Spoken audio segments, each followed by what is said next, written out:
Hey guys, welcome back. So today what we're going to be tackling on our 13th generation F-150 or 2nd Gen Raptor is we're going to be doing the rear brakes, because as you can see from the video behind me, it's a lot of fun to do a lot of test driving and horseplay. But if you want to learn how to do this at home, save yourself a lot of money, not take your vehicle to the dealership, because most of the time they have to schedule you in and then you're out your vehicle at least 2 or 3 days. Plus, brakes don't cost that much. They're 60, 70 bucks at O'Reilly's or AutoZone. You can do them yourself and not have to pay $400 or $500. I think I was quoted at least $800 to do it on this truck. Less than 100 bucks. Do it yourself. I mean, watch the video. Watch. I'm going to show you how to do it, and you can save money too. So stick around. Pads from a 2017 F-150. It's also a 13th generation F-150, but 2nd Gen Raptor. As you can see, the suspension has so much play to it. It's really kind of difficult to get it high enough to actually get the tire off the ground safely. So be cautious, use several jack stands, take your time, don't rush anything. I think it's pretty secure now, but we're gonna go ahead and take the caliper off, swap out the pads.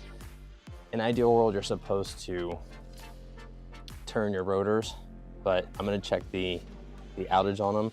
And because these are lifetime warranty, I think it'll be fine. We're gonna wear them in and we'll end up getting some replacements of these, because as of right now, I'm putting about 45,000 miles a year on this truck. So we'll end up probably getting some new ones next year or in the spring. And then we'll end up swapping out the pads for lifetime warranty purposes, but let's get into it.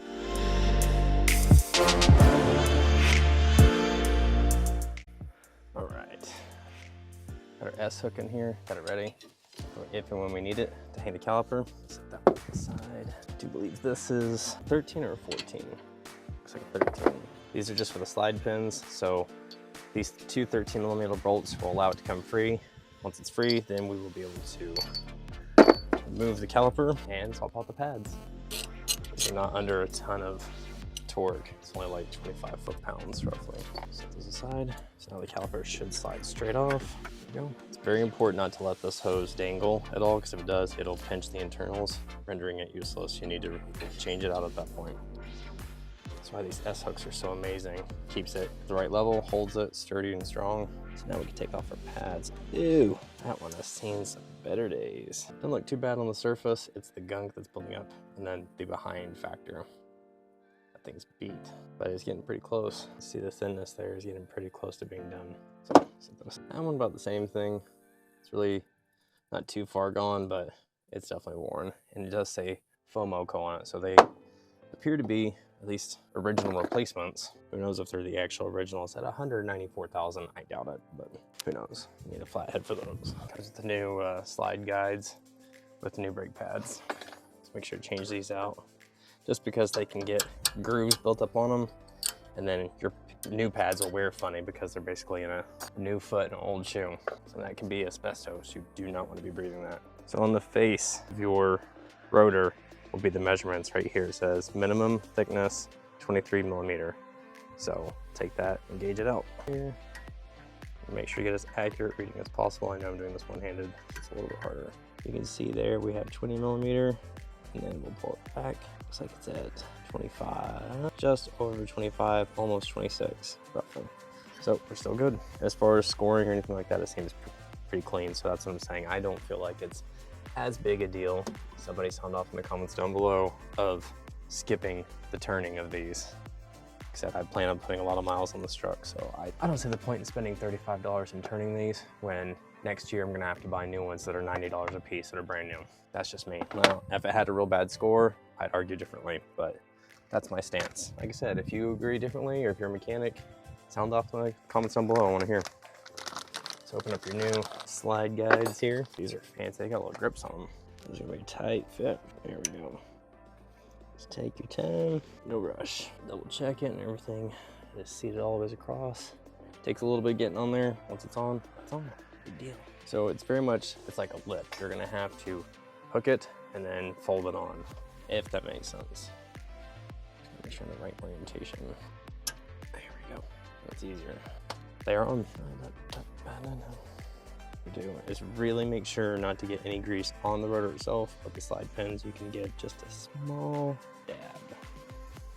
It'll help these little bad boys slide on easier and actually a little easier in the future. It really does not take much. There we go. They are on like Donkey Kong.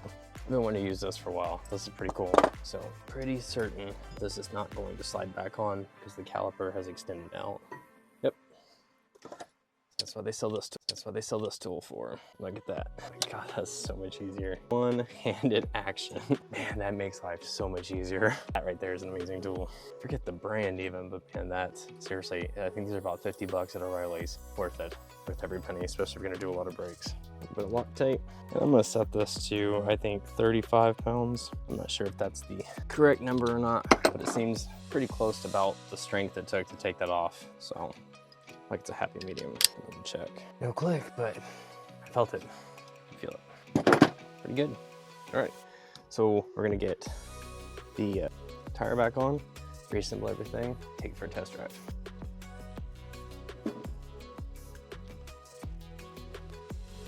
Show me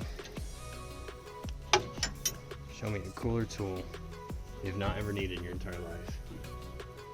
Doesn't fit. One-handed.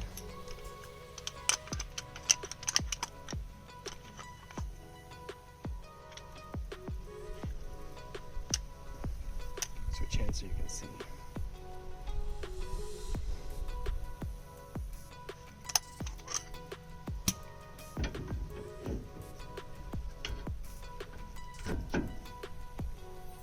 Show me a cooler tool that you did not need.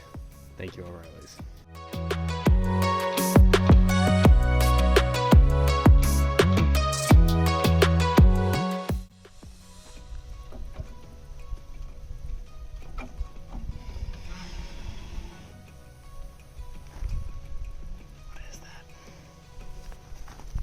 All right, back in the car now, and we've started it. Don't be alarmed at the very first time you step on your brakes after doing your brakes, having the calipers off, and especially giving it that squeeze. The brakes are gonna feel kind of soft, and it's just because its fluid is displaced. So the moment the brake pedal goes down, the very first time it's gonna feel kind of squishy. Your second, third, fourth time should actually feel normal again. So yeah, we're grabbing, we're sticking, everything's working. So now that we're in the truck, what you're gonna wanna do is get it to a high rate of speed, roughly about 20 miles an hour. You're gonna wanna come to a complete stop. Kind of rough, a little hard. The next one, you're gonna wanna get even higher. You're gonna get to about 30, 35 miles an hour, and you're gonna wanna hit the brakes a little bit firmer. It's hard to do this on my property. Gotta come to a complete stop, and what we're doing is breaking in the brakes. We are wearing them into their respective grooves, wearing off that face and getting it basically like a cast iron skillet, prepping it for battle. I'm gonna go ahead and give it the downhill test here. Bouncy, bouncy. I'm gonna take a sip like this, it's dangerous. Oh my God. All right, now we are at 35 miles an hour. Coming to a complete stop. The ABS kicked in, you can feel the rear end kind of skipping a little bit. That's kind of fun. But yeah, give it a couple of those shots, and after that, you should be done and good to go. Sorry for the beeping, wait for it. Silence. I'll slip to that. Thank you guys so much for watching. If you enjoy this kind of content and you want to see more of it, definitely consider sticking around by hitting that subscribe button. You can also hit like, share this with your other Raptor enthusiasts because I'll be doing a lot more to this truck. We're now at 193. I'm sorry, I misquoted you earlier. I said 194. Bad me. But this is what I do. What I do for a living. I work on cars, and I like to keep you guys in the loop with it because if I can do it, you should be able to. And if I have as much fun doing it, I want you guys to have as much fun doing it. Save money. It's a great way to live life. Anyways, thank you guys so much for all the love and support, and we'll see you in the next one.